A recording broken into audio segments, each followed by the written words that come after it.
আচ্ছা, আর কারো কোনো প্রশ্ন আছে কি? শুধু আজকে ইন্ট্রোডাকশন দিলাম যে আসলে এগুলো মূলত কিভাবে কাজ করে, এগুলো প্রত্যেকটা প্রবলেম কিভাবে ফাইন্ড আউট করবো, এগুলো আমরা একটা একটা করে শিখবো। এগুলো কিন্তু আমাদের চাইলেই মানে একদিনে সব শেখা সম্ভব না। আমাদের এই শুধু কম্প্রেসারের উপরে ক্লাস আছে প্রায় এক সপ্তাহের মতো, ক্লাস আছে শুধু কম্প্রেসারের উপর, ঠিক আছে? কম্প্রেসারের উপরে ক্লাস আছে প্রায় এক সপ্তাহের মতো, যে কম্প্রেসার কিভাবে কাজ করে, কম্প্রেসার কিভাবে প্রবলেম ফাইন্ড আউট করে, কম্প্রেসার কি, কম্প্রেসার কাকে বলে, এই ইত্যাদি ইত্যাদি, এগুলো নিয়ে প্রায় এক সপ্তাহ শুধু কম্প্রেসারের উপরে ক্লাস হবে। গ্যাস ওয়েল্ডিং আছে, গ্যাস ওয়েল্ডিং কিভাবে কাজ করে, কিভাবে কাজ করতে হয়, এগুলো নিয়েও প্রায় এক সপ্তাহের মতো জব আছে। তা আমাদের এরকম কন্টিনিউয়াসলি চলতে থাকবে। ইনডোরে সেন্সর থাকে দুইটা, থাকে নরমাল নরমাল এসি গুলোতে দুইটা থাকে। একটা হলো রুম টেম্পারেচার সেন্সর, যদি কোনো কারণে এই যে সেন্সরটা আছে, এই সেন্সরটার কাজ হলো কক্ষের তাপমাত্রাকে নিয়ন্ত্রণ করা। আর এখানে একটা টেম্পারেচার, এখানে পাইপ টেম্পারেচার সেন্সর আছে। এই পাইপ টেম্পারেচার সেন্সরের কাজ হলো যদি কোনো কারণে এই যে সেন্সরটা, এই যে অনেকটা কাইন্ড অফ তাবিজের মতো, হ্যাঁ তাবিজের মতো, কিন্তু এটাকে তাবিজ বলা যাবে না, এটাকে বলা হয় পাইপ টেম্পারেচার সেন্সর। এটার মূল কাজটা হলো যদি কোনো কারণে এখানে ময়লা জমে যায়, তাহলে এখানে বরফ জমে যাবে। কি হবে? বরফ জমে যাবে। এই বরফটাকে যদি জমে যায়, তাহলে বরফ জমতে জমতে জমতে জমতে এই ফ্রন্ট কভারটা আছে না, ভেঙে যাবে। ফ্রন্ট কভার কভার ভেঙে যাবে, এসিটাতে বিভিন্ন রকম সমস্যা দেখা দিবে। এই জন্য এই যে সেন্সরটা, ও যখনই এখানে ময়লা জমে বরফ জমে যাবে, বরফ আসা শুরু করবে, সাথে সাথে ও সেন্সর সিগন্যাল দিবে যে এখানে বরফ আসে। সিগন্যাল দেওয়ার সাথে সাথে কম্প্রেসারকে বন্ধ করে দিবে। তাহলে সে কি বরফ আসবে? আর আমি কি জিনিসটা বোঝাতে পারছি? তাহলে মূল বিষয়টা কি? মূল বিষয়টা হলো এক একটা ডিভাইসের এক একটা কাজ। আচ্ছা ভাই, আমার যে ডান হাতের কাজ আর বাম হাতের কাজ কি এক?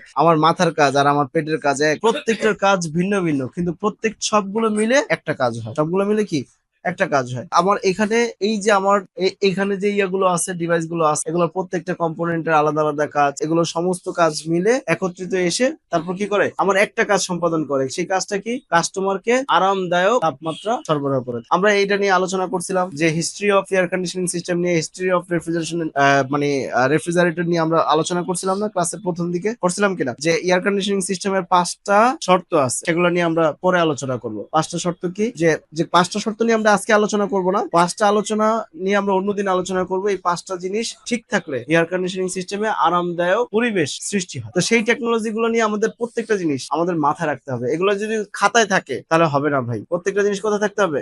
মাথায় থাকতে হবে, ব্রেনে থাকতে হবে। আর এই জন্য বেশি বেশি প্র্যাকটিস করতে হবে। কাস্টমারের বাসায় যাবা, কাজ করবা, আর এগুলো বোঝার চেষ্টা করবা। এই যে দেখো, এই একটা তোমার ইউরোপ আমেরিকার যে এসি গুলো আছে, হ্যাঁ, ওরা এই এই ডিজাইনের এসি গুলো ব্যবহার করে থাকে। কিন্তু দেখো, ওই যে দেখো ইভাপোরেটর, হ্যাঁ, এই যে কন্ডেন্সার, কম্প্রেসার, তারপর ভিতরে কন্ট্রোল ডিভাইস আছে, তাহলে ওই ঘুরে ফিরে কি সেম জিনিস। কিন্তু কিন্তু ডিভাইসটা দেখো, এখানে ডাক্টের মাধ্যমে বাতাসটাকে সার্কুলেশন করা হয়েছে। দেখো ভালো করে দেখো, এই যে একটা বক্স দেখা যায় না, এই বক্সটা টিনের বক্স, শীটের বক্স, এটাকে বলা হয় ডাক্ট লাইন। ডাক্ট কাকে বলে? বাতাস প্রবাহের রাস্তাকে ডাক্ট বলে। মানে যেখান থেকে বাতাস প্রবাহী হয় সেটাকে কি বলা হয়? ডাক্ট বলা হয়। এই সেম জিনিসটা কিন্তু এখানে ব্যবহার করতেছে। এখন আমি যদি ভাই মূল জিনিসটা বুঝি, বিদেশে গিয়ে আমি এসির কাজ করতে পারবো না। যেখানে থাকুক, আমার ফ্লোরের নিচে থাকুক, আমার বিল্ডিং এর নিচে থাকুক, আর বিল্ডিং এর উপরে থাকুক, আর ছাদে থাকুক, আর সাইডে থাকুক, আমি মূল কাজটা কি বুঝি কিনা? যদি মূল কাজ বুঝি, আমার জন্য ওকে।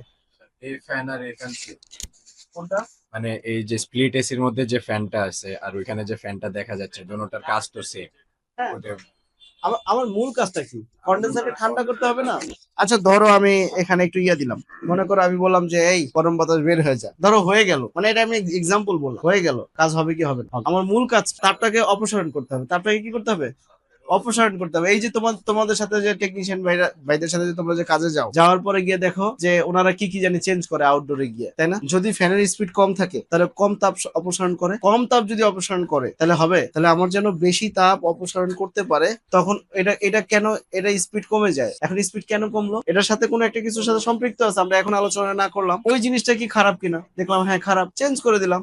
ওকে, মানে আমরা বলতেছি যে আমাদের মানে মূল জিনিসটা কি বুঝি কিনা। মূল জিনিসটা বুঝছি, দ্যাটস এনাফ।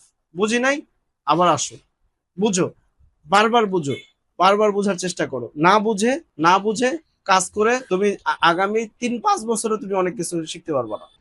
দক্ষ হয়ে বিদেশ যাব। We are from